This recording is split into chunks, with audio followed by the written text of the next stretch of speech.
ngevlog di Kebun Desain. Assalamualaikum warahmatullahi wabarakatuh. Balik lagi di acara Kebun Desain ngevlog. Oke, hari ini kita akan membahas sesuatu yang penting. Jadi jangan sampai teman-teman lewatkan video ini ya. Dan buat teman-teman yang baru tahu channelnya Kebun Desain, Kebun Desain itu adalah channel edukasi terkait dengan bisnis dan desain grafis. Jadi jangan sampai teman-teman kelewatan video-video yang selalu kita update setiap harinya. Dan itu banyak sekali informasi-informasi terkait bisnis dan dunia desain grafis yang bisa bermanfaat buat teman-teman. Cegah penularan virus corona dengan tetap di rumah dan jaga kebersihan ya. Tapi bukan berarti kamu harus berhenti berbisnis. Berikut adalah panduan menjalankan bisnis dari rumah. Pertama, ubah bisnismu menjadi online.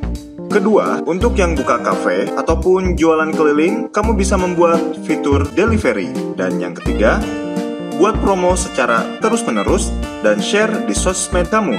Nah, dalam rangka bisnis from home, Kebun Desain akan membantu kamu membuat konten hanya dengan 200.000 saja. Kamu bisa bikin promo dalam bentuk animasi, terbatas untuk 50 pemesan pertama. Yuk order! Dan hari ini kita akan membahas terkait dengan para pelaku usaha ya. Dan terkaitnya dengan website ya. Jadi apakah si para pelaku usaha kecil menengah ini ataupun yang kita sering singkat UMKM itu kayak misalkan pedagang gerobak kayak gitu juga itu UMKM ya. Apakah dia termasuk orang yang perlu dengan website atau tidak? Nah, langsung aja kita bahas bareng sama Jis gitu. Gimana nih Jis? Ya, pertama fungsinya website itu untuk mesin pencari. Karena sejaman sekarang apa-apa dicari di internet gitu. Dan Google salah satu tempat yang paling banyak jadi orang nanya gitu. Oke, jadi website itu salah satu fungsinya adalah mesin pencari. Iya. Dengan kita memiliki website, artinya orang mudah menemukan kita. Oke, gitu ya. Berarti salah satu pentingnya kita memiliki website adalah agar kita mudah ditemukan. Iya, terutama di internet ya. Nah, kalau dinyambungi dengan UMKM, ini perlu nggak sih para pelaku UMKM? Perlu. Kayak tadi tuh yang tukang dorong itu perlu nggak sih yang? Kalau yang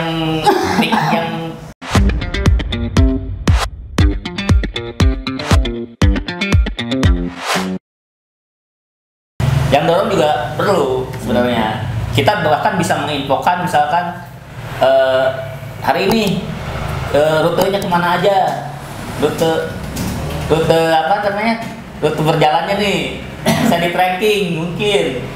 Iya. Itu kan sebuah inovasi yang bagus dan bisa diterapkan pada website. Dan kayaknya sampai hari ini kita belum nemu ya. Belum nemu. Dan kalau ada kayaknya itu bisa viral.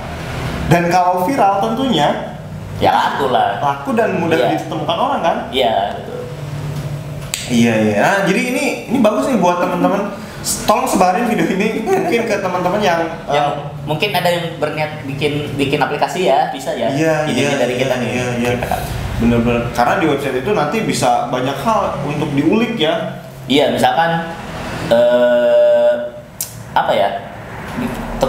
tukang bakso Karawang misalkan. Si tukang baksonya nyasar keyword itu. Nah, bisa muncul deh si website tukang baksonya. Iya, dan tentu kan orang suka punya jadi trust ya, ibaratnya punya kepercayaan. Lewat Google itu jadi, wah ini rekomendasi Google pasti enak nih, kayak gitu. Iya, biasanya seperti itu. Oke, jadi jangan sampai, berarti gini ya, berarti website itu bahkan untuk UMKM yang ibaratnya yang paling kecil, yang dorongan kayak gitu, yang ditanggung, kalau misalkan itu untuk menunjang kegiatan ekonominya itu penting berarti ya, perlu juga ya. Bisa bisa bermanfaat sampai ke pengusaha yang paling kecil sebenarnya website itu. Oke. Itu untuk poin yang pertama, bahwa website juga penting buat UMKM yang bahkan paling bawah gitu ya levelnya gitu. Karena yang mesin pencari tadi. Iya, mesin pencari tadi ya. Banyak orang yang nyari bakso Karawang atau bakso Jakarta atau somai Jakarta. Orang-orang kan bingung ya beli di mana, terutama orang yang bukan daerah situ ya, bukan asli gitu. Mungkin penjual bakso gerobak paling enak di Karawang. Iya. Kalau itu kan ke kita bisa jadi wah kayak gitu itu kan. bisa ke kita kalau misalkan ada websitenya. Jadi bisa ketahuan kita mangkalnya sering di mana, di kecamatan mana, kayak gitu kan. Jadi ketahuan. Bener. Nah, tadi kan website itu sebagai untuk mesin pencari. Nah, selanjutnya poin yang kedua yang bisa kita ambil apa nih terkait dengan website? Yang kedua, fiturnya itu website banyak, bisa apa aja gitu. Nah, biasanya dipakai buat komunikasinya jadi lebih gampang. Oke, mengkomunikasikan usaha kita ke calon konsumen gitu ya, lebih mudah. Contohnya kita ada fitur chatting admin misalkan, itu kan jadi lebih mudah daripada teman-teman pembeli harus save nomor WhatsApp dulu atau misalkan line dulu gitu. Jadi kita bisa diatur tuh fiturnya biar gampang. Pakai WhatsApp juga bisa, misalkan pakai langsung diklik gitu tombolnya, itu bisa. Banyak fitur yang bisa mempermudah komunikasi gitu. Bahkan fitur-fitur yang kayak tadi GPS mungkin gerobak ya, itu juga bisa gitu. Jadi contohnya kayak gini, ketika orang bakso gerobak enak di Karawang, muncul website kita, klik nomor kontak atau hubungi admin. Nah pas diklik hubungi bisa langsung chat kan? Min, baksonya lagi mangkal di mana? Di sini. Bisa seperti itu. Dan kita kan langsung bisa calon konsumen kita bisa langsung menunjuki kita gitu ya. Iya betul. Dan kedepannya itu bisa dikembangin lagi gitu, kayak mungkin adminnya jadi 2, jadi 3. Nah itu jadi gak ribet ya. Kalau misalkan WhatsApp kan dalam satu handphone itu cuma satu gitu, pakai aplikasi, dihack dulu segala macam. Nah itu ya fungsi memudahkan komunikasi kita dengan calon pembeli gitu. Karena mungkin saja ketika kita jadi viral, kita bisa jadi menambah armada gerobak. Betul. Bisa ada di sini, bisa di sini, bisa di sini. Jadi orang bisa yang kita bisa mengkomunikasikan titik sebaran gerobak kita ada di sini, di sini, di sini. Gitu. Kayak gitu bisa. Oke, itu poin yang kedua tuh ya, komunikasi, mempermudah komunikasi. Nah, terus ada lagi nggak poin yang selanjutnya manfaat dari website ini buat UMKM? Nah, selain tadi komunikasi ya, fitur selanjutnya adalah keuntungannya ada laporan keuangan yang bisa di-tracking. Ada laporan keuangan. Emang harus dilaporin atau gimana gitu ya? Jadi ya untuk mengetahui, kita udah untung berapa per bulan kayak gitu. Untuk persyaratan permodalan, jadi kita nggak perlu repot-repot ini nih. Jadi di-upload ke website atau gimana itu teh? Maksudnya untuk website yang melakukan transaksi di websitenya. Gitu. Jadi kadang sekarang kan banyak online shop yang terutama baju ya, itu mereka bisa beli langsung via websitenya.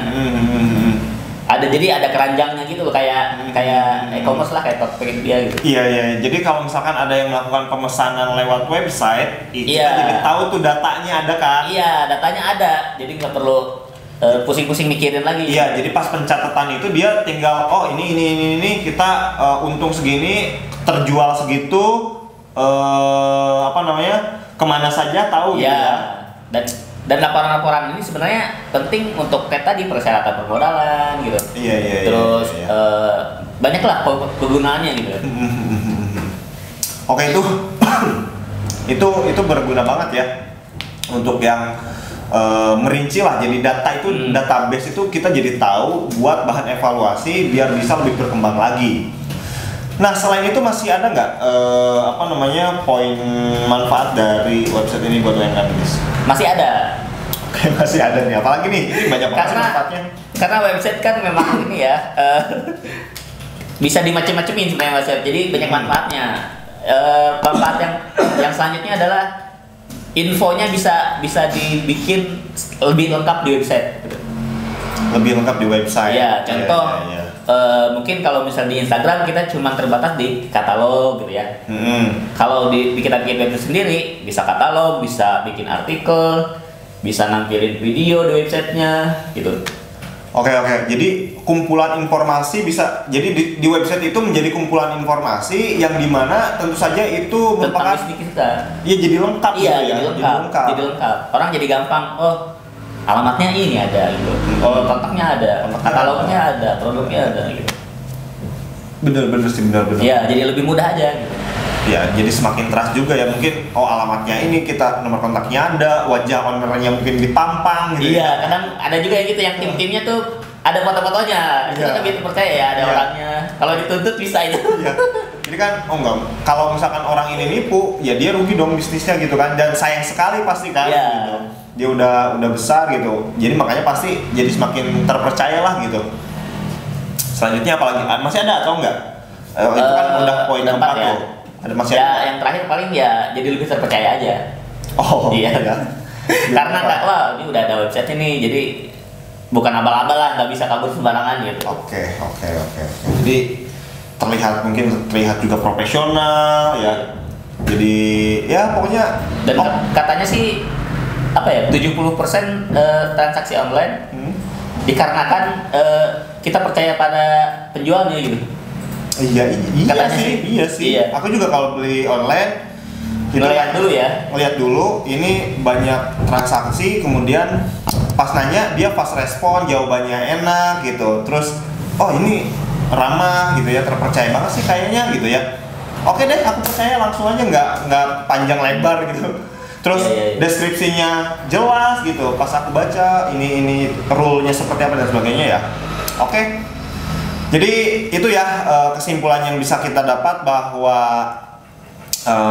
website juga ternyata bisa sangat berguna, bisa sangat bermanfaat untuk para pelaku usaha kecil menengah. Bahkan untuk varian UMKM yang paling mungkin di level paling bawah gitu ya, paling rendah, yang mikro gitu, yang mungkin yang jualannya ditanggung, jualannya dipakai dorongan gitu ya.